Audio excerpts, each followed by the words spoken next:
The first duty of government is to protect our rights.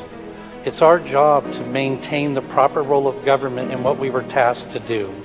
In the Idaho Constitution, Article 1, Section 1, we have a right to life, we have a right to defend life. This legislation is centered on meeting the needs of Idaho families. And we have no way to maintain control over the spending of this program, and it will be a disaster for this state long term. But we have a whole gamut of kids whose parents would like to do something for them and they cannot. The courts have long held that our ability to transfer title on real property benefits society as a whole. This is simply about putting it out of reach of young, innocent, vulnerable children and making our libraries and schools a safe place for them to go.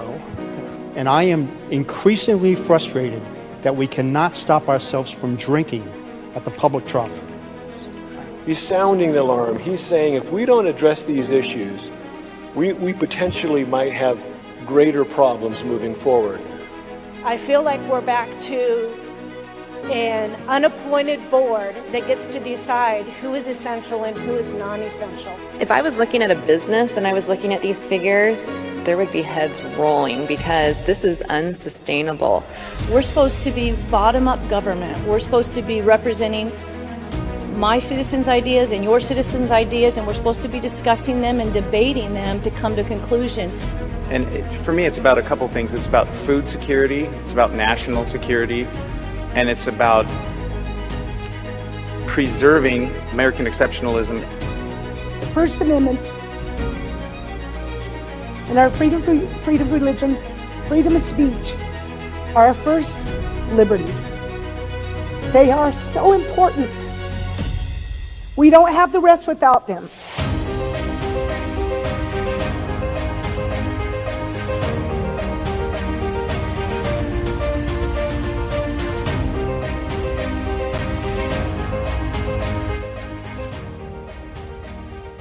Casting live February 26, 2024. My name is Matt Edwards. Welcome to the program. And we have Happy Monday. Happy Monday. What a weekend. It was a beautiful weekend. Hope it was wherever you were at. We have a live look right now in the House. The House is debating, I believe it's 505. Looks like that. They might be going to a vote. So let's keep this shot up here, guys, and we'll see what they do. Because after this, after 505, unless they push it, will be House Bill 545. And this deals with amending existing law to provide that a local government cannot tell property owners that they have to accept federal housing assistance and regulate rent, do rent controls and that sort of thing. So I know people have been kind of paying attention to that. I've seen that kind of the chatter on House Bill 545. So we'll keep an eye on that. And when they get to, if the debate seems spicy or whatever, we'll cut to it. Otherwise, we'll try and make sure we get you the vote on House Bill 545. But right now they're debating House Bill 505. Dealing with occupational and professional licenses. So over in the Senate, not too much activity this morning. We'll pay attention to some bills over there, but there isn't, like I said, too much going on over there. We've got, they're going to be debating voter guides. The Secretary of State wants to create voter guides. Some states do this where they at the state cost, they'll print out a voter guide that gets sent out to all voters, all registered voters, a few days before, a month or so, a few weeks or whatever before Election Day, telling you exactly who's running for what office, what kind of things are on the ballot, that's going to be on your ballot, and explain it. So, I don't know if we need that here, especially with the prevalence of the internet and that sort of thing. But they tried it last year, it didn't pass. So the Secretary of State's going to try it again this year. So we'll keep an eye on that. That may come up for a vote today in the Senate. This morning, though, speaking of elections, this Saturday is the GOP caucus, the Republican caucus for the presidential nomination. As we saw over the weekend, Donald Trump trounced Nikki Haley in South Carolina by 20 points or so. And tomorrow, Michigan will vote in their presidential primary. And then on Saturday will be Idaho's turn to vote in the presidential primary, where you'll be voting for one of three people that are on the ballot. We had Dorothy Moon on last week talking about this card, the caucus card that you should have gotten in the mail if you are a registered Republican, and so they will continue to make sure that everybody knows that this March 2nd is the Republican caucus. Okay. So with that, the reason why we're in a caucus situation instead of going to your polls and voting traditionally is because of this bill that passed last year that removed the March elections, thus removing the ability to vote for president because they didn't add language in the bill that moved the presidential primary to May or somewhere else. It just completely struck the language of Idaho having a presidential primary, and they moved it. So I am going to pause on this for a moment because I'm getting distracted over here because Senate Concurrent Resolution 113 is happening in the Senate. So maybe, guys, if we can switch over to the Senate. Senator David Lent is speaking, and we were keeping an eye on this on 113. Were we keeping an eye on 113, you guys? Am I getting distracted here already? Senate Concurrent Resolution declaring support for the development of clean and safe nuclear energy. Oh, that's what's going on. Okay, we weren't keeping an eye on that. I got distracted. Okay, it's an interesting resolution, but nonetheless, we won't get distracted with that. Okay, what I wanted to do though is get you up to speed on this morning. This morning in the Senate State Affairs Committee, House Bill 1371 was presented by the chairman of the State Senate Committee, and that's Jim Guthrie. And this will restore the presidential primary to the calendar. And what it does, and you'll see it there on the screen, what it does is it restores the presidential primary to April. Traditionally, it was in March. Our state legislative and county and all the other offices happen in May. That's when that primary happens. So they wanted to kind of, I think, thread the needle here and put the presidential primary and the legislative and municipality primaries together and have that happen in April. Well, this is causing some controversy with this bill. And when Guthrie presented the bill this morning, he basically laid it out. The bill is like 24 pages long or so, but not because it's all new language, just because they're going in there and adjusting when all the elections will happen. And essentially, this will put the presidential primary back in the hands of the state, where you would go to the polls and do it like you've always done it.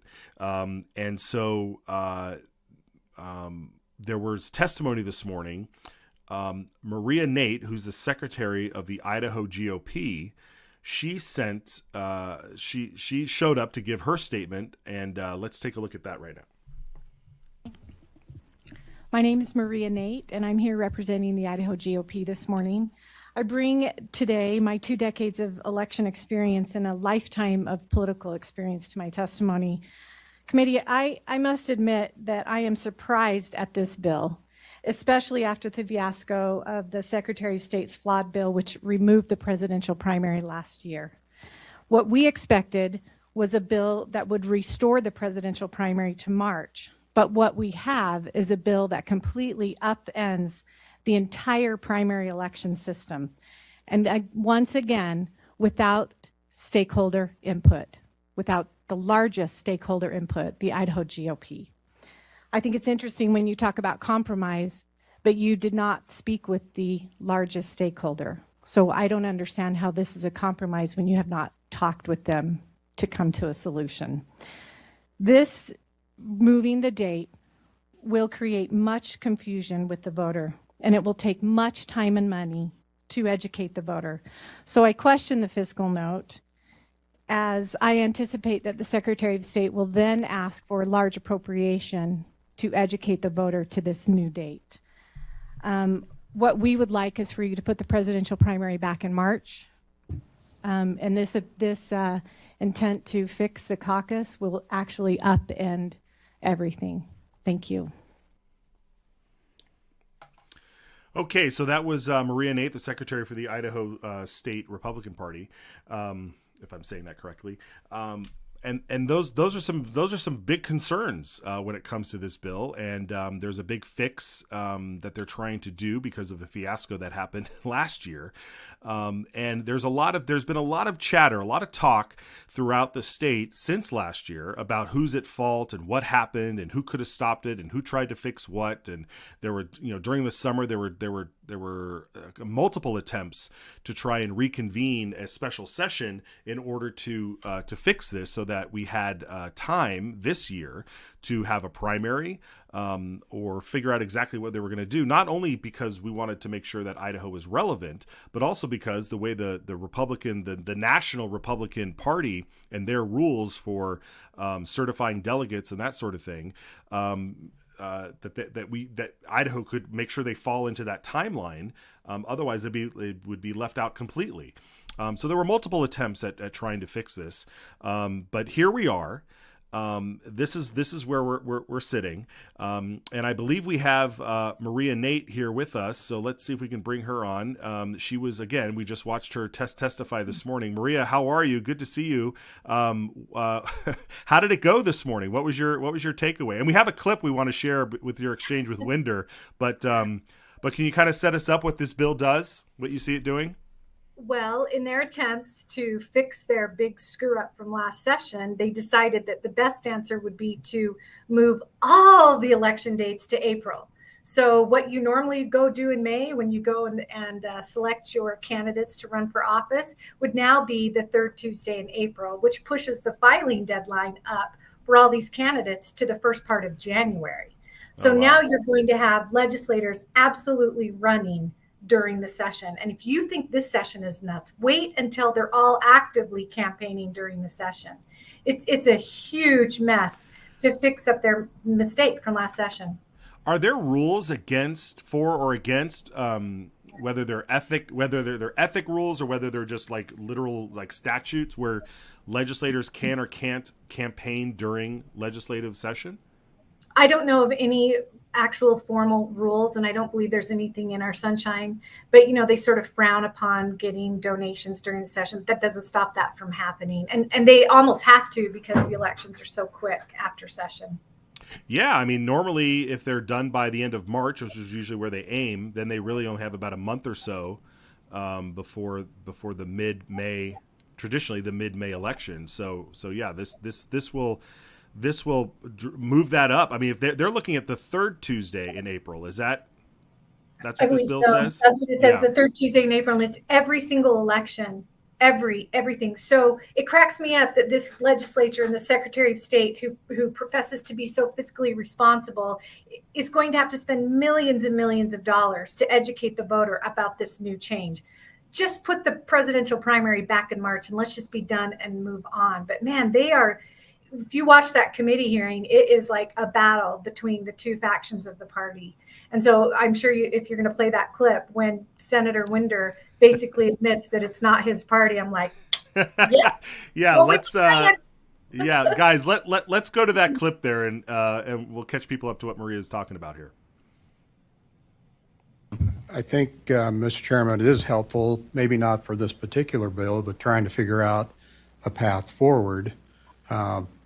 I think there was a clear understanding, at least even from the representatives of the party that are members of the legislature, the liaison. They even voted in favor of the bill. And then when it got over here, we found the flaw that it didn't allow for a presidential candidate to actually be able to file, and we corrected that with a trailer bill. And then the House didn't they gave it a hearing, and very short, no motion was made, it died. So we left without anything last year, which was certainly not our intent on behalf of the Senate.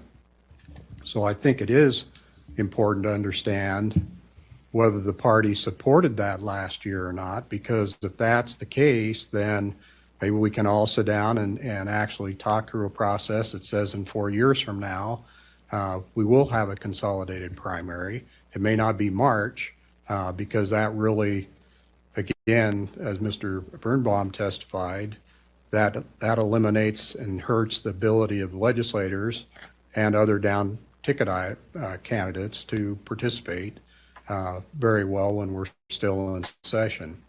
So I think, it would be good, and maybe it's just a question you can go back and ask your party that what would they do if we did come back with a consolidation to May where the state pays for the primary elections.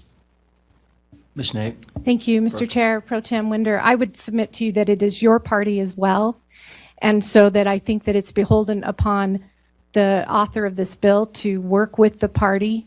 And if we want to get right down to it, the Secretary of State wrote a bill that was flawed. It went through the legislative process. It died in committee, which is part of the legislative process, yet the governor still signed a bill that removed the presidential primary. So if we want to go down that road, the problem came with the bill and then the governor signing it. Had the governor not signed it, we would have had a March presidential primary and we would not be in this big discussion that we're having right now. So I would submit to you that if you bring the stakeholders to the table and have conversations with them, you'll have a better outcome for your party and my party.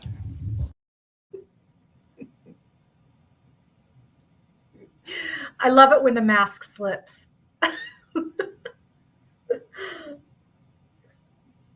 I can't hear you, Matt.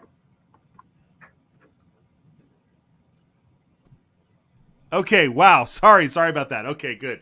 Yeah. A lot to unpack there. What did you take away from that? You kind of said it there that, hey, it's your party too, but is this the mentality that there are the political parties, but then there's the sort of uniparty that sits in Boise? Look, we all know that this legislature is more left-leaning than it's ever been. And Senator Winder's mask slipped there when he said your party.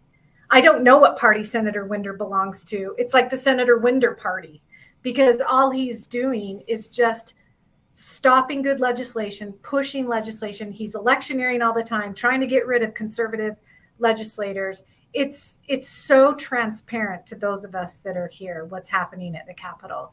And this is not about the presidential primary. This is about Dorothy Moon and the current leadership of the Idaho GOP.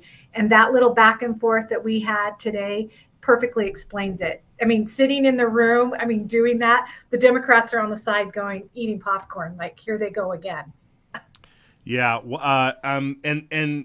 And Winder, passing blame on the House, like, oh, we sent a trailer bill over to the House and they heard it, but then it just didn't go anywhere, as if that's not his daily procedure on the Senate side. Well, it's so stupid because they started with the House bill for the original bill, but the trailer bill came from the Senate side. So there was games being played. They're not being honest actors here when they talk about what the real story is. But the larger point here, Matt, is that the people who lose are once again Idahoans, because they're going to upend the entire election system so they can stick it to Dorothy Moon one more time. And it's just unbelievable to me that they will throw out the entire baby, all the bathwater, all the children, everything, so that they can have a presidential primary election in April. Who cares about all the rest of the elections? It's just, they won't even talk about how bad that is. And that just tells you the mentality in the State House right now. Yeah. And 2 points. First, and you mentioned it there, like all of this happened and the governor signed the bill. And correct me if I'm wrong, but when the bill was sitting on his desk is when everybody knew what had happened. Yes. So it wasn't as if nobody saw that they didn't write the correct language in there. I mean, he knew what he was doing, right? Oh, absolutely. He knew. Everybody was watching this. They knew. He signed the bill after the trailer bill failed. And then they still try to blame this on Dorothy. She didn't cast one single vote. She didn't make one single motion. So it's not her. That just means that the legislative process worked, because that's how it happens. You work hard to kill bills. A rational thinking person would say, hey, the trailer bill failed. Let's fight this battle on another day. And they could have brought it back this session and we could have duked it out. But they were so hell bent on not having the presidential primary be in March that they threw everything into the fire. Yeah. And that's the problem here, is that nobody is really thinking about the ramifications to the people, Right. except us. Well, and for those that like I saw Senator Abby Lee question you on, well, because you had said nobody had come to the largest party in the state and said, hey, what can we do for this bill? Like Senator Guthrie's bill, they apparently did not reach out to the party to find a path forward here and bring you in as a stakeholder. And Senator Abby Lee questioned you, why would they even do that if you're standing there saying that you won't budge on a March primary? I felt that to be very disingenuous and not in the spirit of of unity, right? I mean, it's her party too, right? Yeah. Well, I actually had a conversation with her just a few minutes ago in the hallway, and she brought that up again, and on and on and on and on. You're not going to budge. You're not going to budge. And I said, look, Senator, you'll never know because you never asked the question. You do not come with an effort for good faith bargaining. You have what you have. You want what you want. You have the power. You push it through. And that's the way it works. Those who have the most power win. And it's just unfortunate that the rhinos they have all the power right now, and it comes at the expense of the people. It's a problem. Yeah, it is a problem. Okay, there's also another election-related bill dealing. I think Vito Barbieri was dealing with it. Was this about making sure that the majority wins in one single election? Is that? Oh yeah, they're trying to do a constitutional amendment to prohibit ranked choice voting. Right. So that was introduced in House State Affairs last week, and hopefully it'll get a full hearing. But there's some other news to check into as well regarding elections. Rod Furness is also presenting a bill that lowers the threshold for the passage of bonds, taking it from the 2/3 majority or the 60% majority to, depending on if it's a presidential year or non-presidential year, 55% or 50%. I mean, it's like, what? Yeah. How much money is enough? All the money? It's just, who cares about your property tax? We're going to just tax you out of your home. Yeah. Uh-oh, did we lose Maria there with that shot? Let's get rid of that shot. Okay. I think we lost Maria.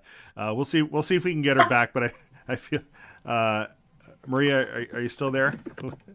There we go. We had a great shot. We had a great shot of you frozen there. Yeah, that's how we were all feeling. One last thing separately, because you bring up a good point about the money. All of this money that Idaho keeps sending to schools, and yet we see Democrats stand up and say it's not enough money. I see emails being sent to parents in school districts saying the legislature keeps cutting our funding. What is going on? I feel like I'm taking crazy pills. Like, what is going on? We've sent so much money to the school districts, and then you got Democrats saying it's not enough or it's not coming from the right spot, and then you got school districts saying we're getting our funding cut.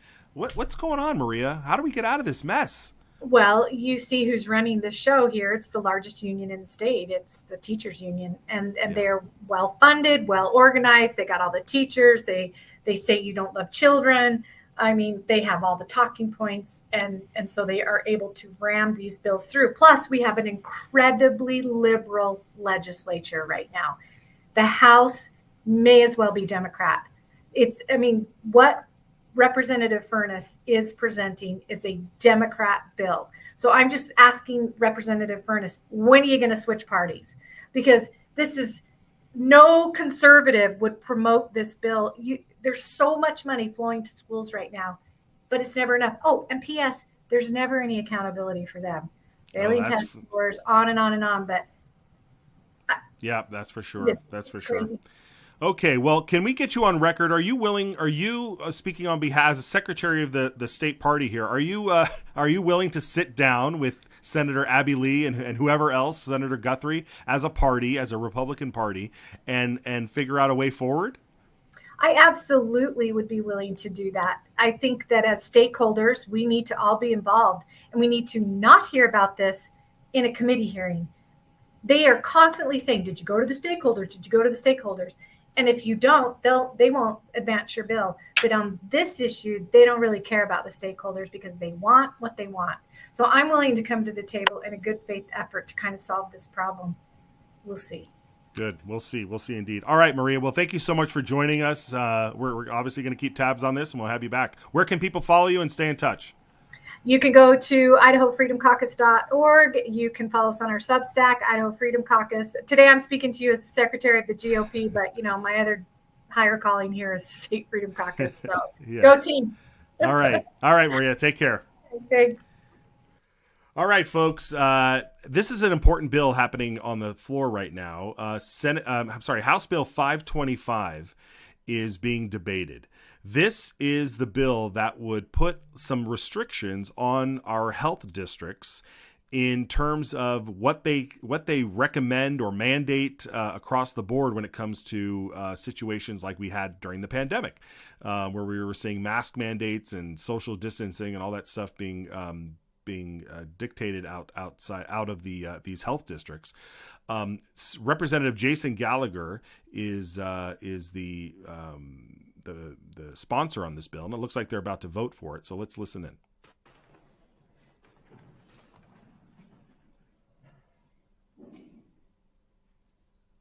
Has every member voted? Does any members change their vote? Clerk will lock the machine and record the roll. 58 ayes, 12 nays. Majority haven't voted in favor of House Bill 525. House Bill 525 has passed the House. Is there a correction to title? No correction to title. Hearing none, the title is approved. Bill will be transferred to the Senate. House will now have before it House Bill 527. Okay, well, it looked like that we had two Republicans joining some Democrats in not all Democrats, but joining some Democrats in opposing that bill. So yeah, I mean it's fascinating. Fascinating stuff there. Well, that's good news. House Bill 525 passes muster in the House, and it will be sent out to the Senate side. I know they were about to go into another bill, and so we'll keep tabs on that. But we have not yet had a break. I need to catch my breath for a second, so let's take a quick break, and we will be back right after this. It's our job to maintain the proper role of government and what we were tasked to do. Idaho is a conservative state. That's why leftist billionaires and woke progressives are pushing the ranked choice runoff scheme. Their goal, a radical anti-gun equity agenda. Repeal stand your ground and constitutional carry and pass red flag gun confiscation. This is about taking our guns, destroying our freedom, radicalizing Idaho and changing our state forever. Stop them before it's too late. Open primaries and ranked choice voting will destroy Idaho. Don't let leftist billionaires turn our state into California. There's a saying in Idaho, Esto perpetua. It is forever. But the truth is, nothing lasts forever. Not without a fight. The Gem State is ours to fight for. It is ours to win. For life and liberty, for honesty and integrity. We ride together.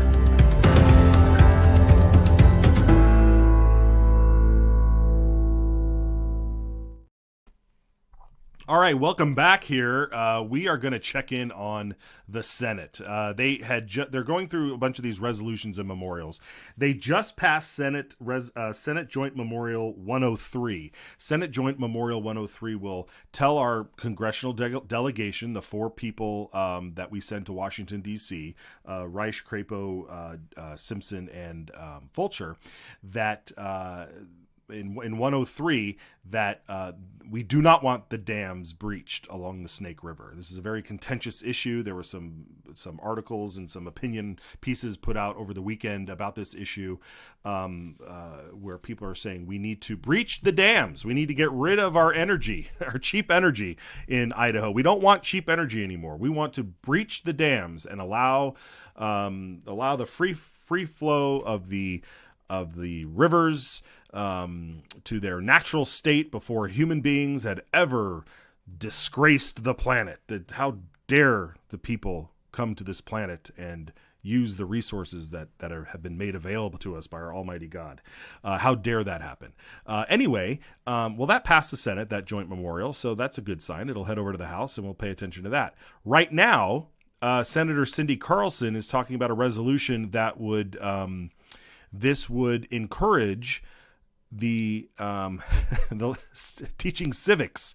This will encourage teaching civics again in our schools. So let's dip in and listen to Senator Carlson. Importance of the history of Western civilization, civics education, responsible citizenship within applicable social studies, government, and U.S. history courses. Such promotion includes, but is not limited to, highlighting the origin of the country and the founding principles within American government, including the U.S. Constitution, individual rights, the separation of powers, and federalism. It would emphasize the importance of civil discourse and responsible participation in civic life, including voting, volunteering, and community service, along with the critical skill of thinking independently. This resolution I have worked with the Superintendent of Public Instruction on this, and she has provided input and is in support. With that, I open debate. Is there further debate? Hearing none. Senator Carlson. Mr. President, debate is closed. Thank you. Debate being closed, the question before the Senate is, shall Senate Concurrent Resolution 116 pass the Senate? All in favor of passage, say aye. Those opposed, say nay. The ayes have it. The concurrent resolution has passed the Senate. Hearing no correction to title, the title is approved, and the SCR will be transmitted to the House. Mr. President, Senator Rantham. I ask unanimous consent the Senate now advance to the 11th order of business. Without objection, the Senate will advance to the 11th order of business. Introduction, first reading, and reference of bills. The Senate is at the 11th order. Mr. President, Senator Rantham. I ask unanimous consent that all bills on first reading be read by number, author, and title only, and the journal show they've been read at length. Without objection, it is so ordered. In the Senate, Senate Bill 1376. Okay, so they are moving along here. That was a good sign, encouraging the teaching of civics and also how to, what was it? Was it how to argue or how to think critically, which is something that we've seemed to have bypassed in many years.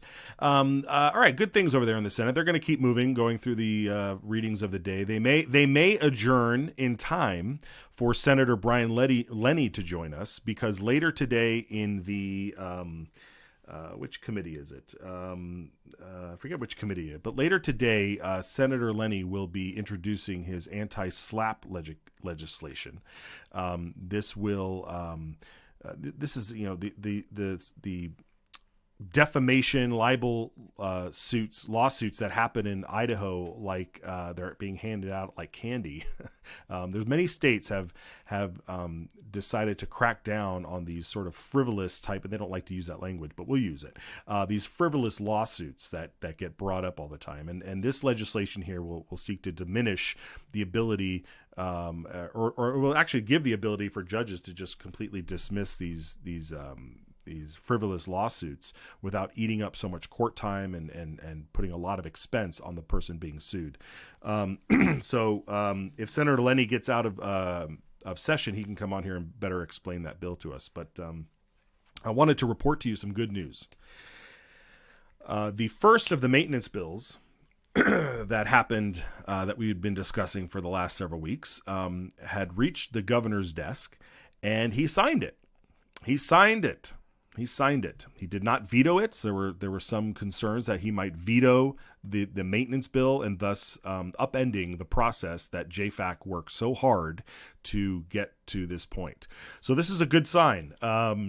If you recall, the budget process in Idaho was very was in such a way that you couldn't vote against a budget bill without voting against the entire thing, and thus being painted as somebody who hated whatever department you were voting against because you didn't like that they were offering a $6,000 printer, for example. So anyway, I will I will say congratulations to the governor. I will say congratulations to Senator Groh and Representative Horman, the co-chairs of JFAC, for spearheading this process, bringing transparency and bringing great reform to our budget process in Idaho. We played a clip last week that it kind of made some national news, and so this is a great sign. So the governor has signed the first of these maintenance bills, and after that process happened, some little inside work here. We during that process we kept playing a clip from the Goonies, and bring it up alongside us here.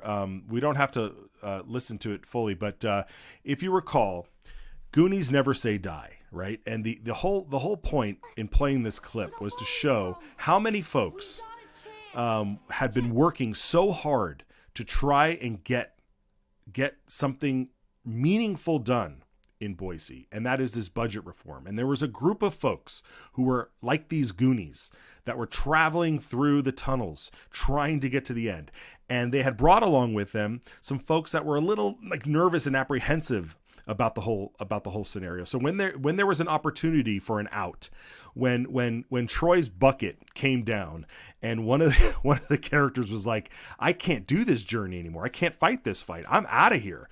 There was this sentiment from the main Goonies to say, you're a Goonie too. We're all Goonies here, and we need to move forward and try and get to the finish line. And so with the signing of this first maintenance budget by the governor, that is a great indication that we are going to be able to keep this process intact, that budget reform and transparency will be the theme of the day, at least for the rest of this session. And so if you're a fan of this film, like obviously I am, you know that Baby Ruth, and we're not sponsored by Baby Ruth, but Baby Ruth is it plays a big part in this movie. It's the candy bar of choice in this movie. And so for all of the folks in the House that voted for this new process, we sent them a full-size bar, a full-size Baby Ruth. They got that in the mail earlier or last week, with an invitation for those that haven't signed our pledge. We sent them the candy bar. We said, great job supporting budget reform and transparency. And it's that kind of attitude, it's that kind of courage, it's that kind of commitment that shows us here at Citizens Alliance of Idaho that you could be somebody who could sign the pledge and stick up for our shared values. So we sent them a Baby Ruth. And we'll publish the list of those who voted for it and got a Baby Ruth, and maybe you can encourage them to sign the pledge and get on board. So we are very happy that happened. Okay. The Senate is currently at ease. They may adjourn here in a moment. Who knows? We'll see. The House did adjourn, and they are done for the day. The Senate looks like they're just giving out some applause to some visitors that are there. So we're going to move on a little bit here. And hopefully if Senator Lenny gets off the floor and can make it to a spot where he can join us, we'll hear from him. In the meantime, House Bill 517. This is an extremely important bill, and it was pulled out of the floor last week and sent back to committee. And I don't have an exact update on why it was sent back to committee, or what perhaps they may be working on. It's possible, based upon my judgment and seeing how things have been going, that there was such confusion in committee with this bill that rather than try and rehash that same confusion during the floor debate, that they're going to go back, reword it a little bit, get it a new hearing, and send it straight back to the floor so that it can be voted upon. I don't know if that's going to happen, but I've seen that happen before, and so we will. That may or may not be the case. To refresh your memory, 517 is a bill that would allow folks who have been had their First Amendment rights violated to seek recourse within Idaho State Court, rather than going through federal court and using the First Amendment of the United States Constitution as the reason why you are suing a local government agency, perhaps, that you can seek recourse within the state of Idaho itself, because Idaho has its own free speech laws on the books, as well as agreeing to uphold the U.S. Constitution. So this bill would allow that to happen. And then we've highlighted a couple of cases with attorney Kate Hartley from the Pacific Justice Institute. We've highlighted a few cases where folks' First Amendment rights were violated, and they had to go seek recourse through the federal courts, and it would have been much easier, cheaper, and quicker perhaps if they came through the state court. And states should have this on the books in the states. Several other states already do, so it makes sense that if you find somebody who has violated your rights of the Idaho Constitution, that you should have a path forward within Idaho to find recourse. And this is the first step. This is the first type of thing that we could have on the books that would help this. But there was a lot of confusion in that hearing. We played a bunch of clips before about this, but and I guess I'm hesitating whether or not to go into too much detail on this. But lest we have a rehash of an old show here already. But I think it's really important to understand that the people that were showing up in opposition to this bill kept making the claim that they were that this bill would actually enable people to violate rights. And it was very confusing to hear that a bill that would allow people to sue the government if their rights are violated the bill is actually enabling people to violate rights. And so that was one very confusing aspect about this. Another confusing aspect was whether or not people would be if they were to violate someone's rights while they were off duty, if they were a government employee but they were off duty and they violated somebody's rights, that they would be protected by the state, like that the state would then defend them if they were off duty. And it was a very strange line of questioning that was going on, but what it all came down to was really much more eloquently presented by Representative Joe Alfieri from District 4, Coeur d'Alene. He during the hearing, he offered up. He recentered it for all of us. He recentered it all of us. So I want to play this clip of Representative Alfieri. Go back to the spark that ignited this fire here and got Senator Taves get going on this. This is a freedom of speech issue. We have freedom of speech by the U.S. Constitution. We have freedom of speech guaranteed under the Idaho Constitution. But under the Idaho Constitution, there's no redress to that. So here's the example. A young man in Kellogg said something, and he was barred from his high school ceremony, his graduation. And a gentleman showed up in protest of that, a gentleman who was employed by the school district, and he was fired from his job. And that young man was removed from the job that he had applied for and had been approved for as well. And there was no redress for them, except in federal court, which of course takes forever to get to. This addresses that problem. You need a mechanism. If there's a law and if there's a violation of the law, you need a mechanism for the person who's aggrieved to be made whole again. And that is what this does. Simple as that.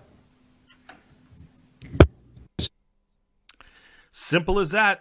You need to be made whole, and what better way to do that within your own state? If it's an Idaho problem, there should be an Idaho solution. You shouldn't have to jump hurdles and go through the federal court.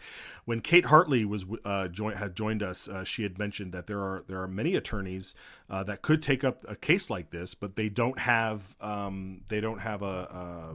permission slip, or they're not authorized to go into federal court.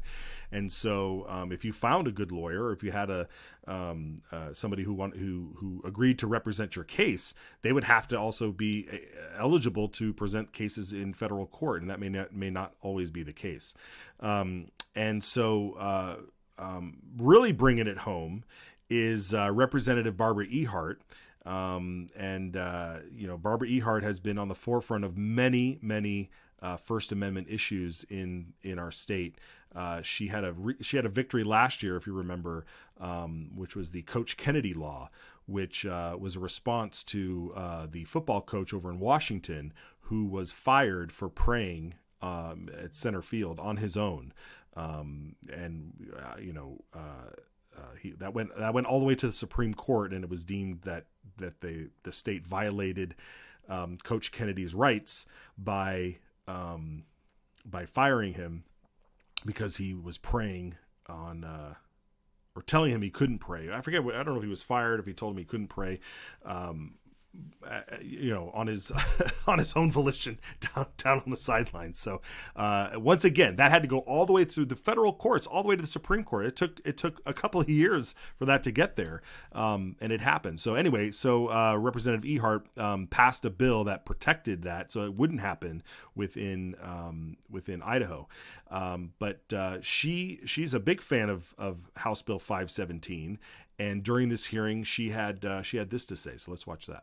Problem we have as citizens, as private citizens, that the government can bring an action, or we can be tagged basically where the government has an unlimited fund to do what they must do, what they feel rather they must do, that would take away our freedoms.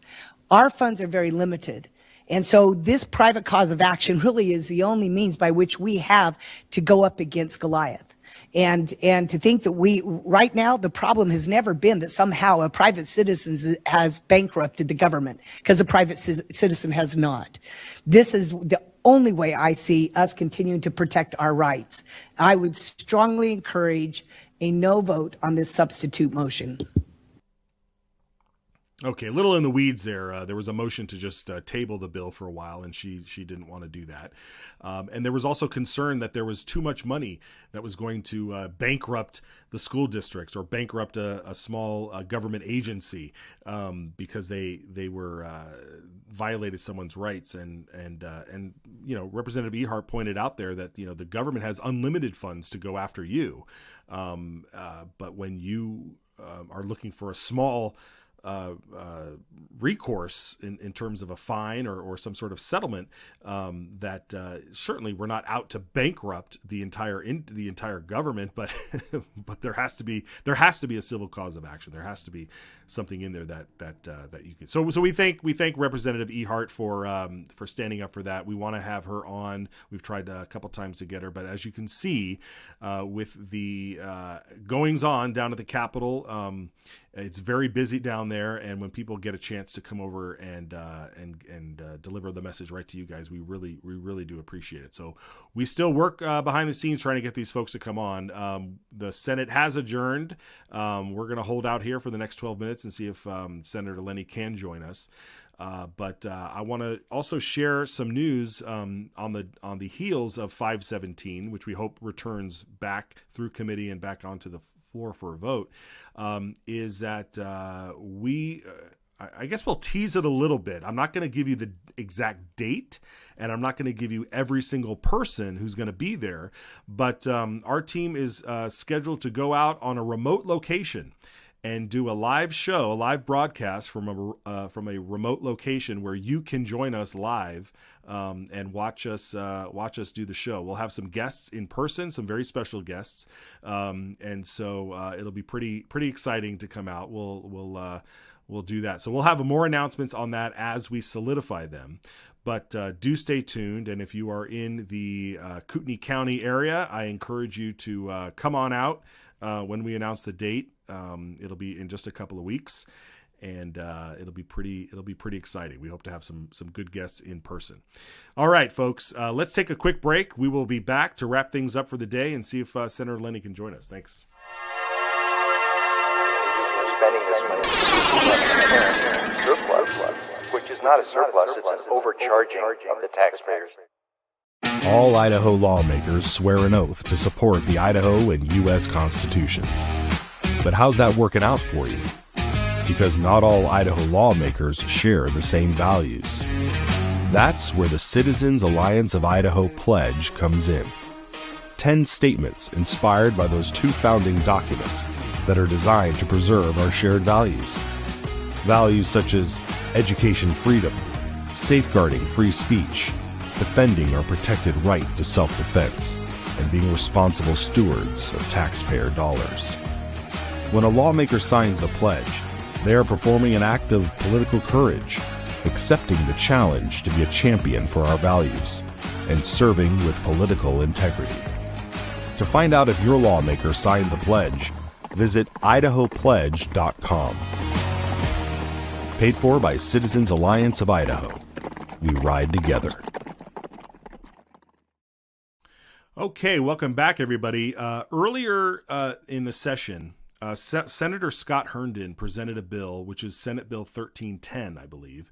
And this was in response, and we've talked about this before, this was in response to the to what happened up in Sandpoint when some folks wanted to, and I think Senator Herndon was part of this party, they wanted to wear their firearms on public property during a private event that was going on. Now, when I say private event, it was happening at a public park that was open to the public. Think of something like a farmer's market, where a private party puts on a farmer's market by renting or leasing out space in the public circle. And they were told they could not wear firearms on public property during that event, and so they this was some sort of loophole in statute, or they wanted to challenge the law to see if this was really something that could be upheld. And it went all the way through the Idaho's court system to the Idaho State Supreme Court, where it was upheld that private entities who are renting public space that is still open to the public, that you don't need a ticket to attend, it's not closed off, it's open and inviting to the public, that they are allowed to restrict your Second Amendment rights. And so because of that, Senator Herndon and some folks got together to write up Senate Bill 1310. That bill has since seemed to just sort of die out a little bit, as bills often do. They need to get rewritten, or if the questions have come up to readdress something. So Senate Bill, this brings us to Senate Bill 1374. Senate Bill 1374. It was just printed. The RS was reintroduced, and this bill was just printed. The good news is that, here it is here. The good news is that it has obtained a co-sponsor in the Senate. So Senator Herndon will not be riding this horse alone. He's got a partner. Senator Todd Lakey has co-sponsored, at least his name is on it, has co-sponsored it in the Senate. So this bill seeks to do what is necessary, which is protect the rights of you and me and everybody else to continue to wear firearms, if we so choose, concealed or not, in the public circle, in the public square. I had mentioned before how much not only is this issue important, but the ramifications of a ruling from the court that a private party can restrict constitutional protected rights just because they say so. That kind of ruling doesn't preclude necessarily that these private parties can restrict other constitutionally protected rights. Because remember, these rights, they come from God as much as those. There's some people that made headlines over the weekend saying that they were disparaging people who think and believe that your rights come from God, that you don't have natural rights. The Constitution was set up to protect our natural rights, and the governments are instituted to enforce the Constitution and make sure that the government doesn't infringe upon your natural God-given born rights. And of these, when a private party leases out a public space, yet still makes it open to the public to enjoy, that they shouldn't be able to restrict your rights. And so when it comes to the Second Amendment and when it comes to the First Amendment, and I would say everything else that's under the sun under there, that you should be allowed to exercise your rights. or you should not be restricted. Of course you're allowed. You shouldn't be restricted from doing such. So that's a bill that we want to keep tabs on. 1310 is out and 1374 is in. So we are going to keep tabs on this bill as it makes its way through the Senate. All right, we are nearing the end of the program. I want to I'll keep you posted on Senator Lenny's anti-SLAPP bill. That's going to be heard today in committee. So make sure we'll make sure to follow that and bring an update tomorrow when we're back on the air. I am headed to an event tonight, getting a chance to speak with some college students about getting involved in civics and that sort of thing. So I'm rather pleased about that. So if anything cool comes out of that, I'll be sure to let you know about it tomorrow. All right, folks, IdahoSignal.com is where you can support the show. It has a great feature, which is there's these like dollar amounts, and you can donate right there if you would like to help keep the show on the air. What's really cool, look, they're scrolling this time. Yeah, look at that. I want to thank the people that actually do that. I mean, it is so humbling.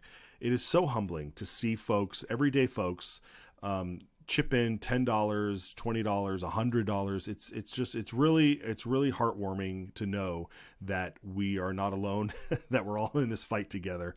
And so I really do appreciate that support. We've got a few surprises coming up to present to you. We're going to do a live in-person event, and we'll have some cool things to give away there. So you'll want to stay tuned for that. I want to thank you again for tuning in. And we'll keep tabs on all of this. Your support is fantastic. Thank you so much. All right, folks, we will kick off early here, and we'll see you tomorrow on the next edition. Take care. This bill, I think, it puts a stake in the ground that says we have a sovereign right to protect what's ours.